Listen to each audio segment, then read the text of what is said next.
అయితగాని శ్రీనివాస్ గారు బీఎస్పీ నాయకులు.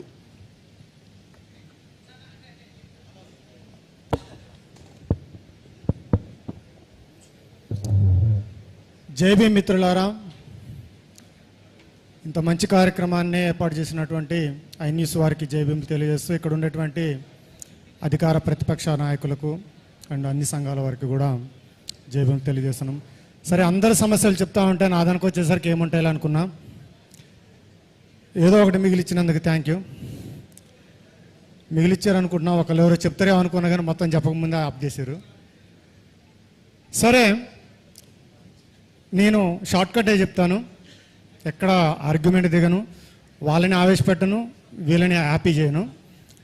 సరే, విషయం ఏంటంటే సార్, ఇక్కడ తెలంగాణలో జరుగుతున్నటువంటి పరిపాలనా విధానము అండ్ అసలు టోటల్ సిస్టమ్ షార్ట్లో ఒకటే మాటలో చెప్తే ఎక్కువ ఏం చెప్పను.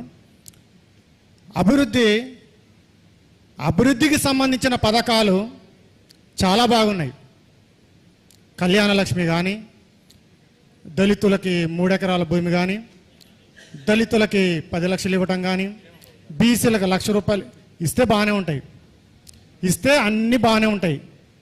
మరి ఇవన్నీ కూడా డబుల్ బెడ్రూమ్ ఇళ్ళు కానీ ఇస్తే బాగానే ఉంటాయి. అందరికి ఇచ్చేటువంటి అవకాశం ఉందా? అవకాశం లేదు. ఎందుకు లేదు అని అంటే మన దగ్గర బడ్జెట్ లేదు. బడ్జెట్ అంటే ఏంటి? మన రాబడిని బట్టి ఖర్చు. కానీ ఈరోజు రాష్ట్రంలో రాబడితో సంబంధం లేకుండా ఖర్చును పెడుతున్నారు. అది ఒక అన్లిమిటెడ్, అన్ఎస్టిమేటెడ్, అన్కాలిక్యులేటెడ్, సంబంధం లేనటువంటి ఖర్చు ఈరోజు రాష్ట్రంలో మనం చూస్తున్నాం. కనీసము ఒక ఉద్యోగులకి శాలరీస్ రిలీజ్ కావాలి అని అంటే అప్పు తీసుకురావాలి. అవునా కాదా? మీరందరూ ఒప్పుకోవాలి. అప్పు తీసుకురావాలి, అప్పు తీసుకొచ్చి శాలరీస్ ఇవ్వాలి. ఒక పథకం వచ్చింది అని అంటే ఇన్ని కోట్ల అప్పు తీసుకురావాలి. మరి ఈ అప్పులు తీరే మార్గాన్ని ఏమైనా ఈ ప్రభుత్వం చేసిందా? రెవెన్యూ అంటాం, మన రాష్ట్ర రెవెన్యూ అనే దాన్ని పెంచడానికి ఈ ప్రభుత్వం ఏమైనా చేసిందా? రాబోయే ప్రభుత్వాలు మేము వస్తున్నాం అనే ప్రభుత్వాలు ఏదైనా కానీ మేము ఈ అప్పుని తీర్చేటువంటి మార్గాలు మా దగ్గర ఇవి ఉన్నవి అని చెప్పే పార్టీ ఏదైనా ఉందా? ఒక ఆయన 3,000 ఇస్తా అంటే మొన్న ఒక ఆయన ఖమ్మంలో మీటింగ్ పెట్టి నేను 4,000 ఇస్తా అన్నాడు. వాళ్ళ ఆస్తులు అమ్మేం ఇయ్యరు కదా, మేము 5,000 ఇస్తాం. 5 10 ఇస్తాం. యానిచి తీసుకొచ్చి ఇస్తాం, అప్పు తీసుకొచ్చి ఇస్తాం, లేకపోతే భూములు అమ్మిస్తాం. మరి భూములు కూడా అయిపోతున్నాయి, ఎందుకంటే మన పార్టీ ఆఫీసులకి మన రాజకీయ నాయకులకి సరిపోతున్నాయి. ఇది ఈరోజు బడ్జెట్ని పెంచుకోవడం కోసము మనము మద్యం షాపుల మీద ఆధారపడుతున్నారు అని చెప్పేసి మీడియాలో కథనాలు వస్తున్నవి.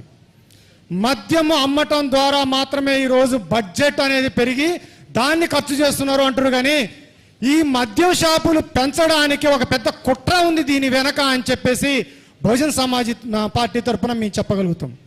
ఎందుకు అని అంటే బీసీ, ఎస్సీ, ఎస్టీ మైనారిటీలని మత్తులో ముంచి వాళ్ళని దేనికి పనికి రాకుండా చేసి వాళ్ళని నిష్ప్రయోజనకులుగా చేసి వాళ్ళతో ఓట్లు వేయించుకోవాలని ప్రయత్నం చేస్తున్నారు అని చెప్పగలుగుతున్నాను. ఎందుకు అని అంటే ఇది అందరూ తాగుతున్నారని. ఖమ్మంలో డ్రగ్స్ విషయం మెయిన్గా చెప్తున్నాం. గల్లీకి మాదక ద్రవ్యాలు గల్లీకి దొరుకుతున్నాయి. దీని మీద ఇది ఒక కుట్ర కోణమే. దీనికి బలవుతున్న వాళ్ళు ఎవరు? ఎస్సీ, ఎస్టీ, బీసీ మైనార్టీలు మాత్రమే దీనికి బలవుతున్నారు. వీళ్ళు యువత మొత్తం ఖరాబ్ అయిపోతుంది. యువత ఆలోచించుకునే పరిస్థితిలో లేదు ఈరోజు. బ్రదర్ అన్నాడు, అందరు ఈ ముసలోళ్ళందరినీ తీసేసి యూత్ను మొత్తం ఇక్కడ పెట్టండి అని అన్నాడు.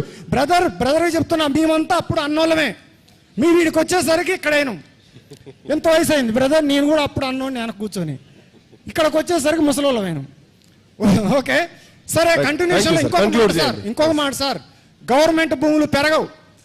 పేదలకు భూములు ఇచ్చే దగ్గర ఈసారి 10 ఇస్తాము, నెక్స్ట్ సారి 10 ఇస్తాము, నెక్స్ట్ సారి 10 ఇస్తాము, నెక్స్ట్ సారి 10 ఇస్తాము అంటున్నారు. ఒక ఎలక్షన్కి 5 సంవత్సరాలకే మేనిఫెస్టో రిలీజ్ చేస్తారు సార్. 5 సంవత్సరాల్లో నేను ఈ పని చేస్తా అని మేనిఫెస్టో రిలీజ్ చేసినటువంటి ప్రభుత్వాలు 5 సంవత్సరాలు అయిపోయినాక 10 సంవత్సరాలు వచ్చినాక కూడా ఇంకా ఒకేసారి అటు చేస్తాం, ఇంకా చేస్తాం అంటే అక్కడి నుంచి ఇక్కడికి వచ్చినాము, ఇక్కడి నుంచి కాడికి పోతాము, ఇంకెప్పుడు సార్ వీళ్ళు ఇచ్చేది? కాబట్టి మా ఖమ్మంలో మేజర్గా మాదక ద్రవ్యాలను ఏదైతే ఉందో డ్రగ్స్ని కంట్రోల్ చేయాలి. జర్నలిస్టులు, ఇంకోటి చెప్తున్నా, నేను అంతకుముందు సీనియర్ జర్నలిస్ట్ సార్, 2014లో నేను ఎడిటర్ని. అప్పుడు కేసీఆర్ గారు ఎగిస్తాడో అని అక్రిడేషన్ కార్డు పట్టుకొని తిరిగిన తర్వాత ఈడికి వచ్చిన ఇప్పటికీ జర్నలిస్టులకు ప్లాట్లు ఇలే. మొన్న 22 ఎకరాలనే కేటాయించారు. అది కనీసం దశాబ్ది ఉత్సవాల్లోనైనా పంచుతున్నాం అని ఆ కార్డులు పెట్టుకుంటుంటే ఇప్పటికీ పంచిన దాఖలాలు లేవు. ఉన్న భూమిని పంచడానికి ఏంటి ప్రాబ్లం? ఉన్న భూమి మళ్ళీ పెరగదు కదా, ప్రభుత్వ భూమి పెరగదు కదా. ఇదే చెప్తున్నాం బ్రదర్. ఖమ్మంలో డ్రగ్స్ అనేవి, డ్రగ్స్ మాఫియా విపరీతంగా భయానకంగా భయాందోళన కలిగించేటట్లుగా, తాగేటోడికి తినేటోడికేమో వాడు మొత్తలో ఊగుతున్నాడు, వాడు పనికి రాకుండా అవుతున్నాడు. కానీ మనలాంటి రోడ్డు మీద 9 గంటలు మనం పోవాలని ప్రయత్నం చేస్తే మనం మీరే చూశారు, హారను కొట్టేందుకు వాడిని పొడిచి పడేసారు. సాయంత్రం 8 దాటితే బయట తిరిగే పరిస్థితులు లేవు. దీన్ని ఇమ్మీడియట్ గా కంట్రోల్ చేయాలి. పువ్వాడా జయ గారు దీని మీద నిర్ణయం తీసుకోవాలి. అదే విధంగా ప్రభుత్వ భూములు పేదలకు పంచాల్సిన ఏమైనా ఉంటే ఇమ్మీడియట్ గా పంచాలి. జర్నలిస్టులకు ప్లాట్లు ఇమ్మీడియట్ గా చేయాలి. Thank you very much.